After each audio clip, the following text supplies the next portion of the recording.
ফরজ চারটি, অর্থাৎ ওযুর ভিতরে যেই চারটি আমল অর্থাৎ চারটা নিয়ম অনুসরণ না করলে কোনো অবস্থাতেই ওযু হবে না। এই চারটা জিনিস যদি না হয়, আমি বের করবেন থাকবো, এই চারটা জিনিস যদি না হয় কোনো অবস্থাতেই ওযু সম্পন্ন হবে না, তহারত পবিত্রতা অর্জন হবে না। এই চারটা কি কি? এক নম্বরে সমস্ত মুখ ধোয়া। কি ধোয়া? সমস্ত মুখ ধোয়া। সমস্ত বলার কারণ হচ্ছে আপনার মুখমণ্ডলের যে এরিয়াটা আছে এই এরিয়াটা সম্পূর্ণরূপে ধোয়া। তাড়াহুড়ার কারণে অনেক সময় আছে এই জায়গা কিছুটা খালি থাকে মুখমণ্ডলে, যেমন এই চুলের গোড়া পর্যন্ত, এই কানের ইসের আগ পর্যন্ত এই পুরাটা জায়গা সুন্দরভাবে ধোয়া। দেখা হলে এইভাবে পানি দিছে, একটুক ডলা দিছে, এই দিকটা শুকনা আছে, এই দিকটা শুকনা আছে। এই জন্যই প্রথমেই বলা আছে সমস্ত মুখ ধোয়া। কি ধোয়া? নাহলে বলতো মুখ ধোয়া, কোনো মতো মুখ ধুলে হয়েছে। বলা আছে কি সমস্ত মুখ ধোয়া, এটা খুব গভীর কথা। এরপরে দুই হাতের কনুই সহ ধোয়া। কি ধোয়া? কনুই সহ ধোয়া। এই কথার ভিতরেও দেখেন কথা লুকায়িত আছে, বুঝার জিনিস আছে। হ্যাঁ, কনুই পর্যন্ত ধোয়া না কনুই সহ ধোয়া? অনেকে আছে কনুই পর্যন্ত ধোয়, অর্থাৎ কনুইয়ের নিচ পর্যন্ত ধোয়, কনুই সহ ধোয় না, কিন্তু তাড়াহুড়া করে কনুই পর্যন্ত ধুইছে। কনুই সহ, কনুই পর্যন্ত না, কনুই সহ। তারপরে মাথা মাসেহ করা। কি করা? ধোয়া না, মাসেহ করা।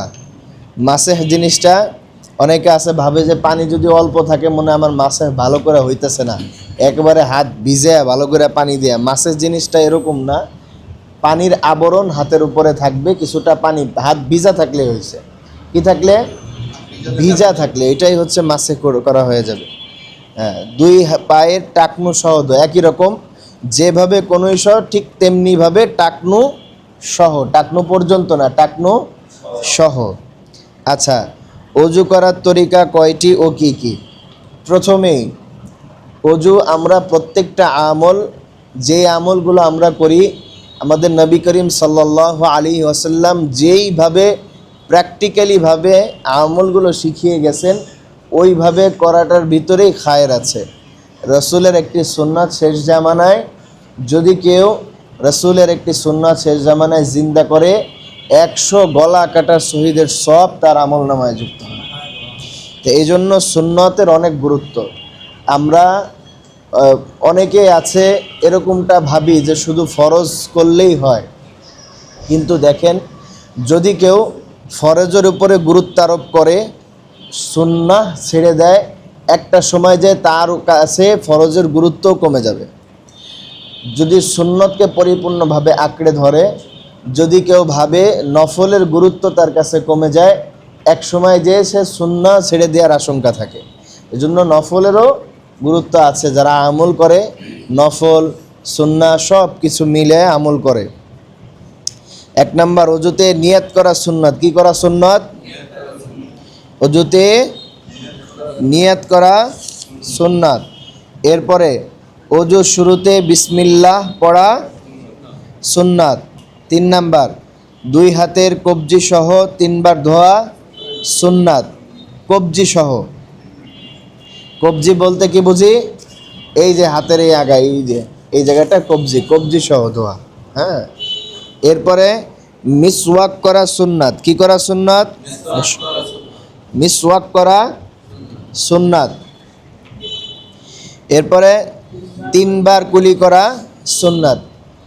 মেসওয়াক করা যে সুন্নাত, সবসময় তো আমরা মেসওয়াক সাথে রাখতে পারি না, এই জন্য সাথে রাখার চেষ্টা। আসলে আমল হলো এমন জিনিস, আপনি যদি করার চেষ্টা করেন অভ্যস্ত হয়েই যায়। যেমন আমার পকেটে সবসময় এখন একটা মেসওয়াক আছে, মেসওয়াক থাকে, মেসওয়াক টিস্যু এগুলা থাকে, এখনও আছে।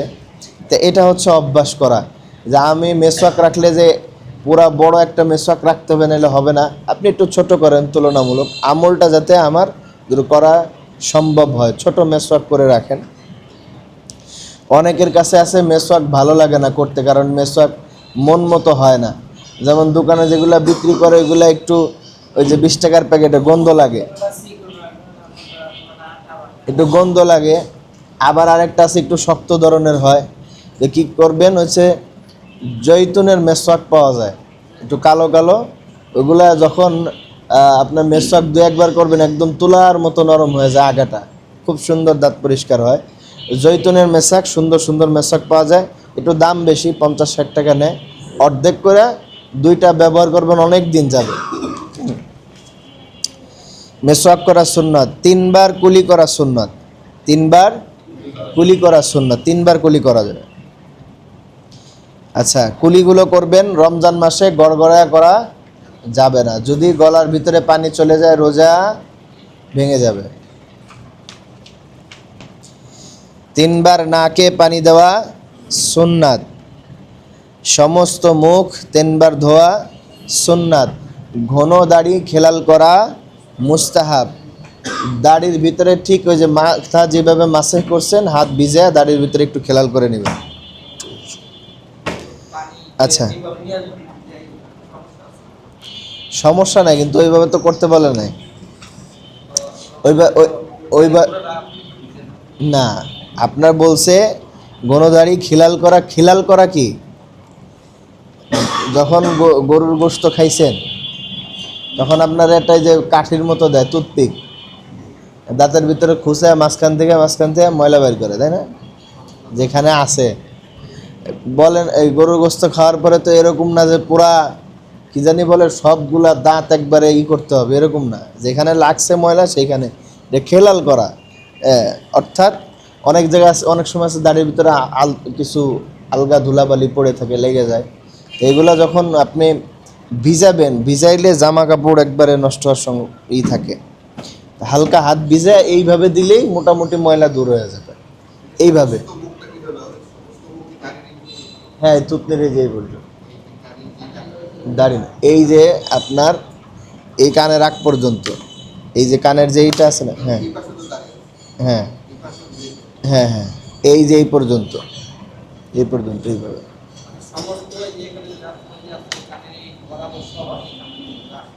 এই যে এই যে মুখের এরিয়া, আর আপনার দাড়িটা এইভাবে খেলাল করলেই এনাফ।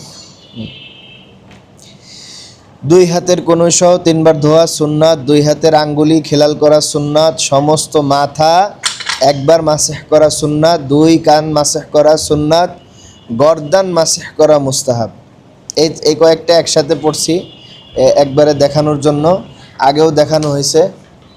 আপনার মনে আছে কিনা যে মাথা, ঘাড়, কান কিভাবে মাসেহ করতে হয় শিখাইছিলাম, মনে আছে? বলেন, দেখান তো সবাইকে।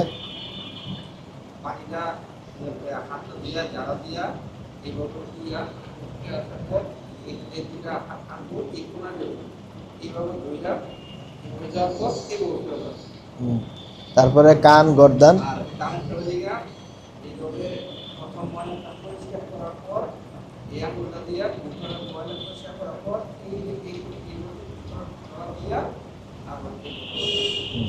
গর্দান, এই 3টাই একসাথে সুন্দর করে দেখা যায়।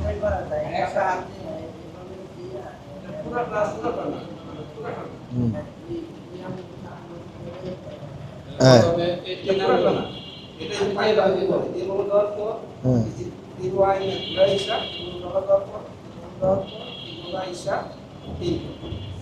মাশাআল্লাহ, সবারই মোটামুটি স্মরণ আছে।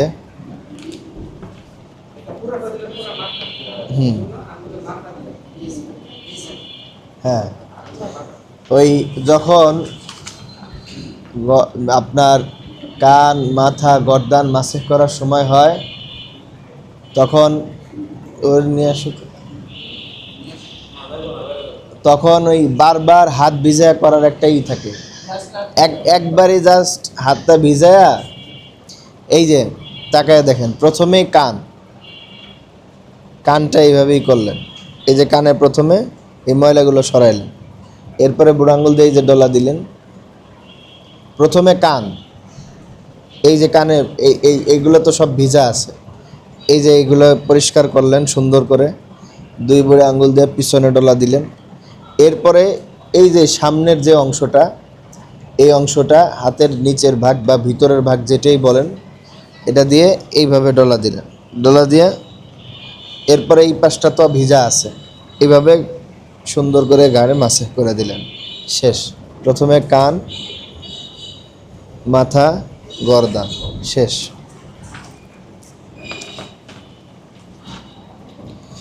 দুই পায়ের টাকনো সহ 3 বার ধোয়া সুন্নাত। দুই পায়ের আঙ্গুলি খেলাল করা সুন্নাত। ওযু শেষে কালেমায়ে শাহাদা পড়া মুস্তাহাব। এই আমলগুলো করি তো আমরা ইনশাআল্লাহ, নাকি? চল 4র্থ নাম্বার পেজে যাই। আজকে কিছু আপনার মুরাক্কাবের নকশাগুলো দেখায় দিই। আগামীকালকে আবার আমরা এই যে ওযু ভঙ্গের কারণ, এরপরে এই মুরাক্কাব আরও বিস্তারিত আলোচনা করব। মুরাক্কাব যেটা সম্পর্কে আজকে একটু লিখে দেখাবো। মুরাক্কাব জিনিসটা হচ্ছে ডানের হরফকে বামের হরফের সঙ্গে মিলায় লেখাকে মুরাক্কাব বলে। কি বলে? মুরাক্কাব বলে। অর্থাৎ বাংলা যেটা আমরা যুক্ত বর্ণ বলি, হ্যাঁ, এটা আরবিতে মুরাক্কাব।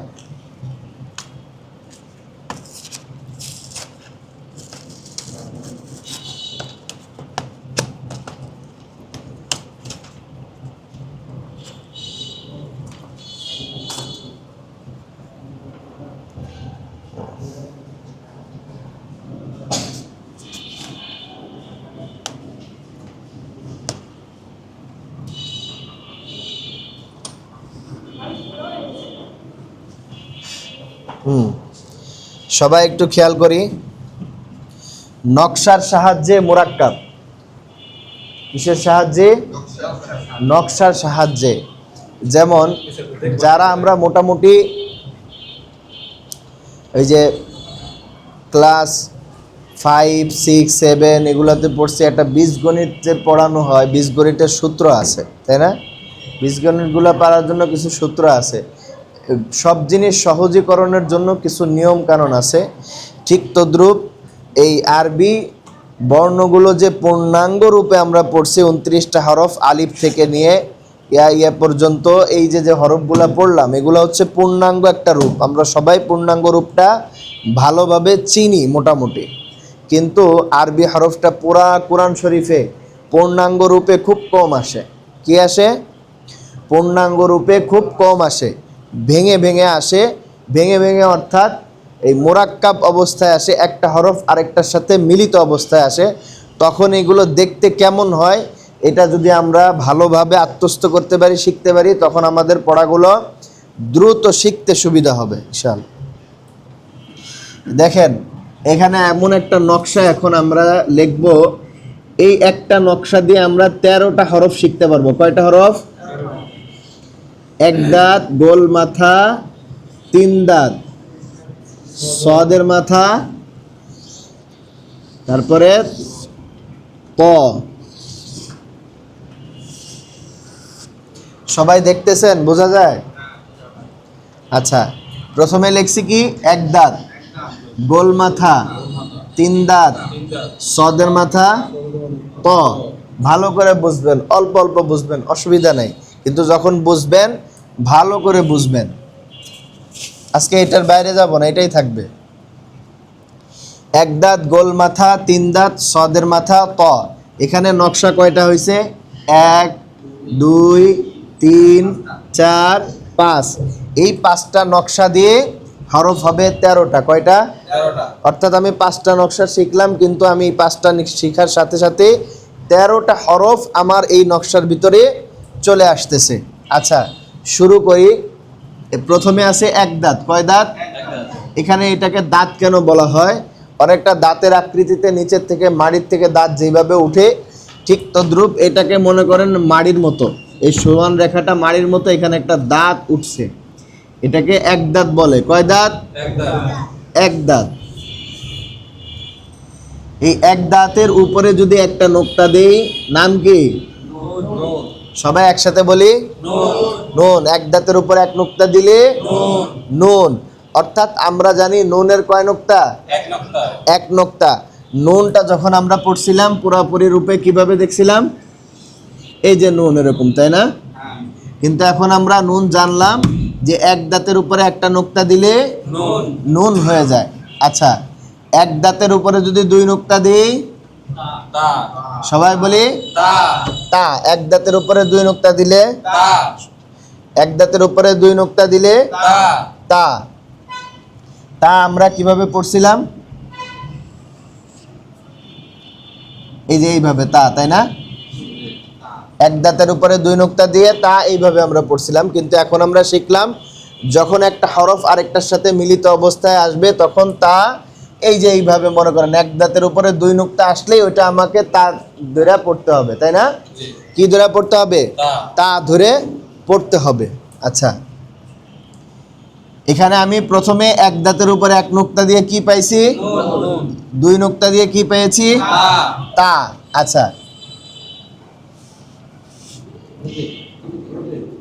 এক দাঁতের নিচে এক নোক্তা দিলে, এক দাঁতের নিচে এক নোক্তা দিলে কি হয়? বা। বা আমরা যখন পড়ছিলাম পুরা সম্পূর্ণরূপে বাটা আমরা এইভাবে চিনছি, তাই না? এখন আমরা চিনলাম যখন মোরাক্কাব অর্থাৎ শব্দ এই অক্ষরগুলো মিলিত অবস্থায় আসবে তখন বাটা আমরা এক দাঁত হিসাব করব। কয় দাঁত? এক দাঁত হিসাব করব। এক দাঁতের নিচে এক নোক্তা দিলে বা, এক দাঁতের নিচে দুই নোক্তা দিলে ইয়া, এক দাঁতের উপরে এক নোক্তা দিলে, এক দাঁতের উপরে দুই নোক্তা দিলে, এক দাঁতের উপরে তিন নোক্তা দিলে সা।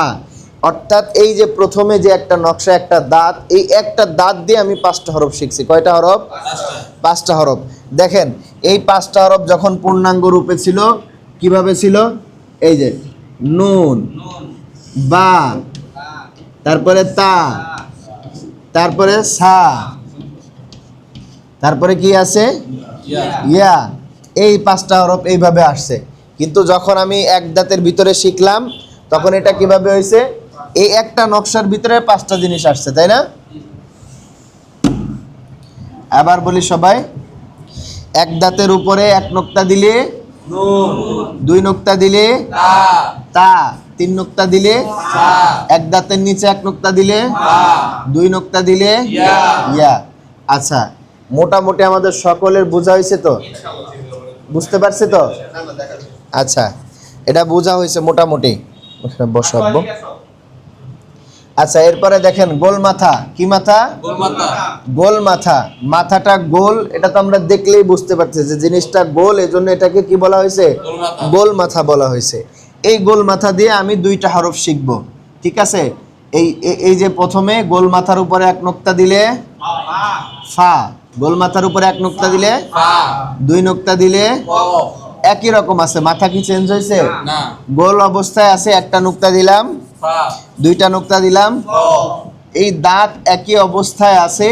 উপরে এক নোক্তা দিলে নিচে এক নোক্তা দিলে, উপরে দুই নোক্তা দিলে নিচে দুই নোক্তা দিলে, উপরে তিন নোক্তা দিলে সা। আচ্ছা, এরপরে দেখেন তিন দাঁত। কয় দাঁত? কয় দাঁত? তিনটা দাঁত আছে এখানে। এই তিনটা দাঁত যদি খালি অবস্থায় থাকে এর নাম কি? সিন। এই তিনটা দাঁতের উপরে যদি তিনটা নোক্তা দেই নাম কি? শিন। যদি খালি থাকে সিন, নোক্তা দিলে শিন। প্রথমে মূল কারিশমা হইতেছে এইটার ভিতরে, এই নকশার ভিতরে সবচেয়ে বোঝার বিষয় হইতেছে এইটা। বাকিগুলো মোটামুটি সহজ। এটা ফা, কফ, সিন, শিন, এরপরে কি এটা কিসের মাথা? সদের মাথা। সদের মাথার উপরে এক নোক্তা দিলে দদ। আচ্ছা, এরপরে তর উপরে এক নোক্তা দিলে জ। মোটামুটি আমরা বুঝতে পারছি তো?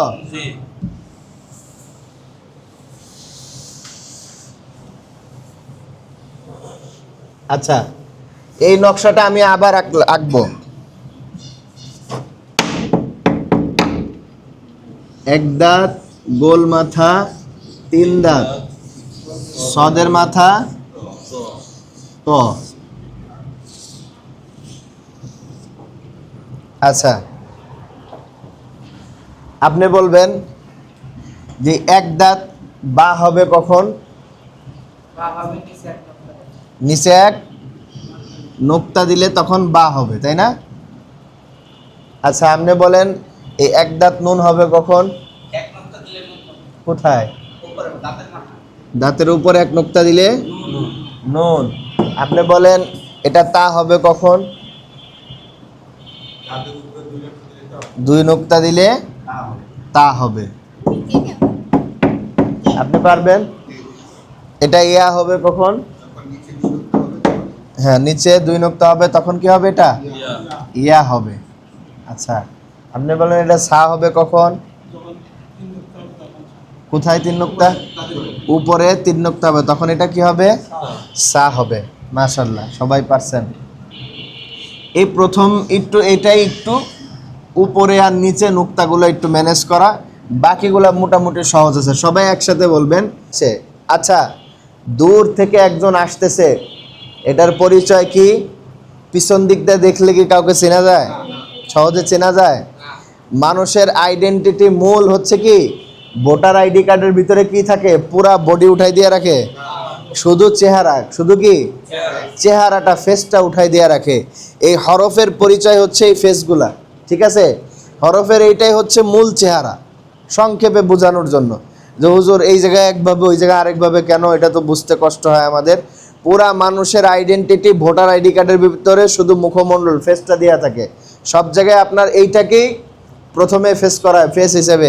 উনি যে ইকবাল সাহেব, উনি যদি এইদিকে ওনার মুখটা ঢেকে রাখে, এইভাবে জামা কাপড় পরা অবস্থায় দাঁড়ায় থাকে, চেনা যাবে? চেনা যাবে না। পুরা শরীর তো খালি, শুধু মুখটা ঢাকা। ঠিক তেমনিভাবে মূল আইডেন্টিটি পরিচয় হচ্ছে ফেস, চেহারা। সিনের ফেস হচ্ছে এই তিনটা দাঁত। কয়টা দাঁত? তিনটা দাঁত। এই তিনটা দাঁত যদি আমি দেখি তাহলে তখনই আমি বুঝে নেব এটার নাম কি? সিন। ঘাবড়ানোর কিছু নাই। এই সিনের উপরে যখন তিনটা নুক্তা দিব তখন কি হবে? শিন। আচ্ছা, এরপরে দেখেন, এরপরে হরফটার নাম কি? সদ।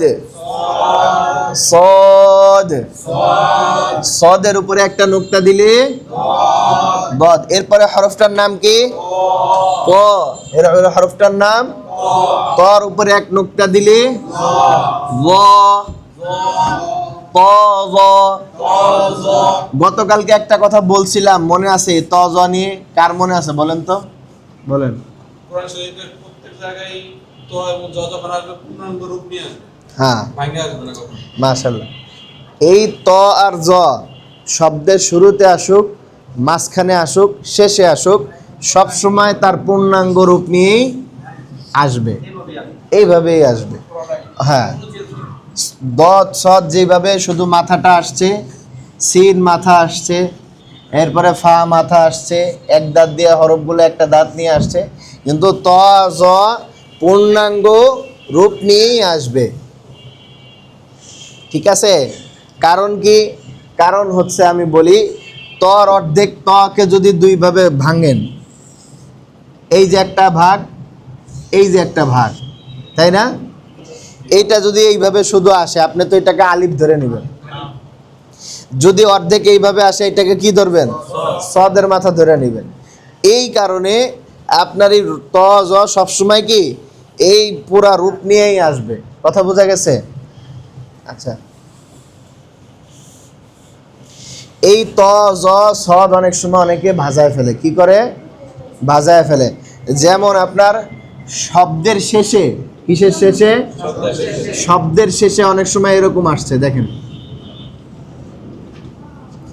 এই যে এইভাবে আসছে, এটা কি হলো?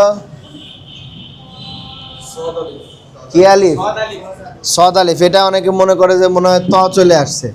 না, ত যখন আসবে, তটা দেখেন, ত লেখার সিস্টেমটা হচ্ছে এই যে পুরা আপনার এই গোল বেলুনের সাথে সাথেই এই লম্বা ডাকটা থাকবে। আর সদ আলিফ যখন হয়ে গেল তখন এই যে এইখানে একটা আলাদা ভাঁজ আসবে, একটা গ্যাপ থাকবে, ঠিক আছে? ধারাবাহিকভাবে অনেক কিছু শিখবেন, যেইগুলা শিখার ফলশ্রুতিতে আপনারা দেখবেন যে পড়াটা আপনি হয়তো বা আগে পারতেন 50%, এখন আরও ভালোভাবে পারবেন। অনেকে আছে যে একেবারেই পারে না, তাদের জন্য এটা অনেক সহজ হয়ে যাবে ইনশাআল্লাহ। শুধু আপনারা অনেকেই পারেন, শুধুমাত্র কিছু নিয়ম কানুন জানলে জিনিসটা অনেক সহজ হয়ে যায়।